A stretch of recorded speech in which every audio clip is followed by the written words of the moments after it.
Je regarde souvent sous-écoute, mais comme tu enregistrais avant le dimanche soir, Oui. puis que moi je diffusais le dimanche soir, il fallait que je réponde aux gens qui m'insultaient sur les réseaux sociaux. Alors j'étais occupé moi aussi. C'est toi pendant là c'est ça, vu que sous-écoute est live, ça doit être weird que tu réponds aux insultes 2 heures après. Je réponds plus. OK. Non, l'émission est faite. Non, je réponds plus. Je vais à peine voir les réactions après. OK. Ouais, ben je peux rien faire. Moi, la raison pourquoi on s'était mis sur les réseaux sociaux au début de Tout le monde en parle, c'est que dès qu'on n'invitait pas quelqu'un, ça partait en vrai. Ils n'ont pas invité telle personne parce qu'ils votent pas pour lui, alors que la raison, c'était on l'a pas invité parce qu'il est en Chine. C'est pas parce qu'on veut pas l'inviter, il est pas là. Alors, je répondais. Puis là, ça faisait tomber tous les articles parce que au début, quand Tout le monde en parle a commencé, c'était le festival de moi, à leur place, j'aurais fait ça, j'aurais invité lui. Pourquoi ils n'ont pas pensé à tel sujet? Tu sais, il y a des gens, des fois, ils disent pourquoi vous n'avez pas pensé à tel sujet? Je dis parce qu'on est 6 recherchistes puis on passe la semaine à penser à des idées. Puis toi, tu as eu une idée qu'on n'a pas eue. Devine, il y a combien de chances sur 1 milliard que ça arrive? Ah ouais. Fait que là, c'est à ça que ça servait. Fait que là, je disais non, c'est pas vrai, il était pas là, on n'a pas pu l'inviter. Puis finalement, j'ai comme créé un monstre parce que là, je suis rendu que j'ai plus de codes d'écoute. Mais ça me près... c'est une job de stagiaire. Faire ça, répondre à des... C'est comme si t'allais chez Walmart chialer pis Mais tu tenais à répondre personnellement, par exemple. Ben, écoute, on peut probablement dire que je suis le stagiaire le mieux payé au monde. Je pense que le deuxième est bien en dessous.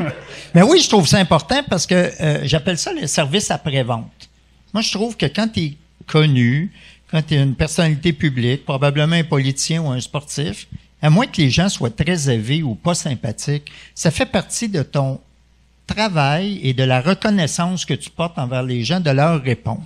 Moi, j'ai toujours fait ça. Moi, si quelqu'un m'arrête sur la rue, j'y parle.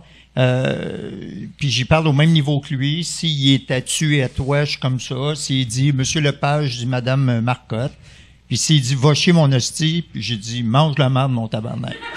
Mais je trouve ça important de répondre au public, que ce soit par écrit ou quand tu les rencontres dans la vie. Puis moi, j'appelle ça le service après-vente. Puis quand je vois des gens de mon milieu pas qui boudent ce plaisir-là, mais qui sont un peu méprisants avec les gens qui les font vivre. Qui font vivre, ouais. Je trouve ça poche. Moi, vois-tu, à cette heure, j'ai commencé à faire ça à cause de toi. Pas parler au monde, j'ai tout le temps parlé au monde, là. Mais avant, moi, le monde m'insultait, puis je le prenais. Tu sais, Jean-François, tu le sais, tu m'as déjà vu. Moi, les premières années en humour, le monde me traitait de tas de merde, puis j'étais comme, je vais y montrer que je suis un bon gars. Au lieu de faire, Chris, c'est un gars qui vient de me traiter de tas de merde, je devrais m'en aller, tu sais. Oui, mais t'as raison, sauf que toi, c'était des vrais individus. Moi, je réponds à des gens qui s'appellent Nordique 69, Joe Cap 27, puis je réponds pareil, tu sais. Puis des fois, mes amis autour de moi, André Duchamp, entre autres, il dit Guy, tu réponds à quelqu'un qui a 35 ans, qui reste chez ses parents, qui se crosse dans le sous-sol à longueur de journée. J'ai dit, je sais, mais si je peux lui enlever cette mauvaise habitude pendant quelques instants. Ça finit-tu par nuire à ta santé mentale? Répondre aux gens? Non. Parce que moi, oui, là, moi, je te le dis, là. Moi, là, tu sais, justement, tu sais, je suis là, le tabarnak, tu m'as retrouvé, m'aller chez eux, m'aller le battre. Ah non, mais moi, j'en ai.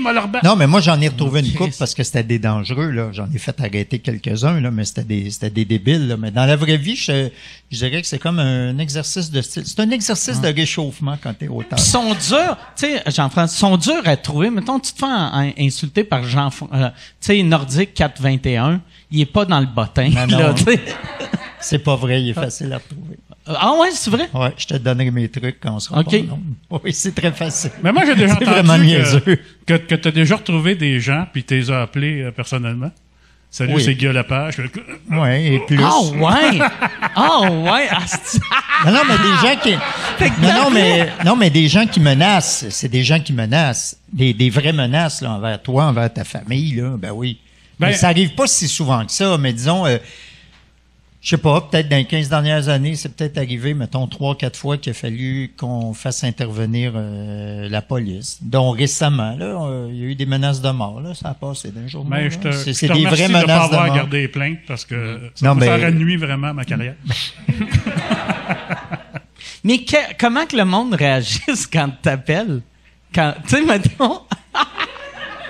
Ils sont surpris.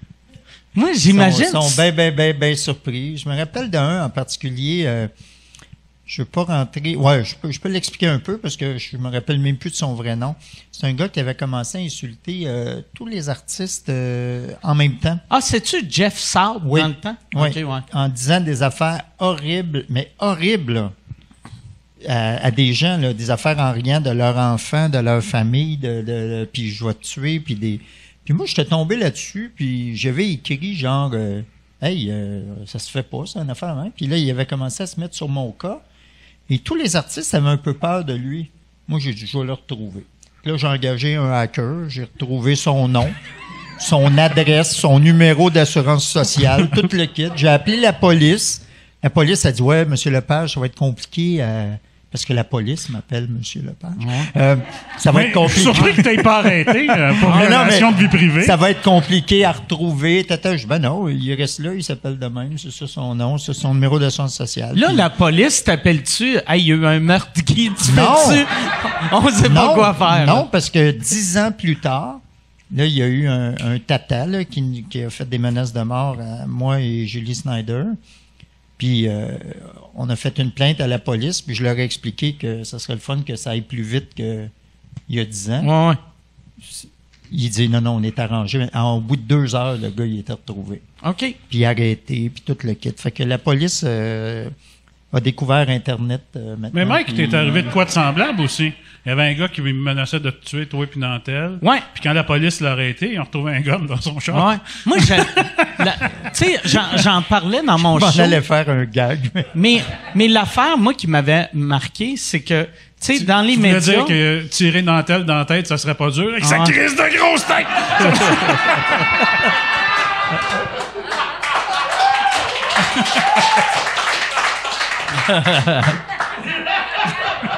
Mais... ouais, ce gars-là...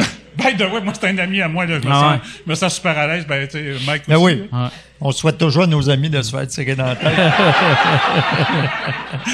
C'est pas que je souhaite, mais Chris peut pas vraiment le manquer. C'est une cible facile, là, au niveau... Ouais.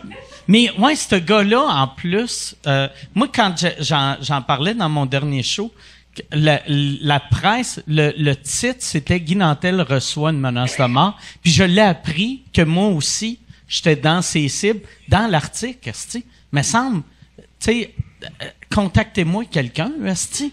Tu sais, c'est pas normal que j'apprends dans le journal qu'il y avait un gars qui avait mon adresse puis qui avait un plan. Puis qui ont appelé seulement Guy Nantel, oui, c'est insultant, effectivement. Ouais. Puis tu sais, il y a Chris, mais c'était à peu près dans le temps que je venais d'être commencer à aller en cours. Fait que là, il se disait, OK, Nantel, on va le protéger. L'autre, tu sais, c'est mieux qu'il meure là qu'en prison. Mais ouais, c'est ça. Moi, j'ai jamais eu peur, par exemple, de ces gars-là parce que, tu sais, quelqu'un qui fait une menace de mort, quelqu'un qui veut te tuer fera pas de menace. Il va te tuer. Quelqu'un qui fait des menaces. Mais ça dépend. S'il est fou, il va te menacer avant. Mais là, c'est parce que tu penses qu'il est sain d'esprit. Mais s'il est fou, tu sais, si c'est Dieu qui parle ou tu sais, s'il y a l'impression Moi, je pensais pas qu'on viendrait ici pour parler de menace de mort. Par exemple, moi, pour vrai... Ça va jamais où ce qu'on pense, ici, par exemple, les conversations. Mais s'il est fou, j'ai l'impression que tu vas l'entendre arriver, tu sais. J'ai pas l'impression qu'un gars sain d'esprit, il est bon pour rentrer à quelque part sans se faire remarquer. Moi, chez nous, j'ai 75 caméras, j'ai un système d'alarme. Tu sais, il se rendra pas à ma porte. Moi, j'ai coulé psycho au cégep, fait que je sais pas quoi dire à ça. mais peut-être aussi, c'est de même, je vais mourir, là, mais j'aime mieux vivre en pensant... Mais au moins, on va avoir du footage de ça. Ouais, avec tes 75 caméras. On va pouvoir même être monté puis réalisé. Tu sais, t'as plus d'images de la mort de Mike Ward que John F. Kennedy.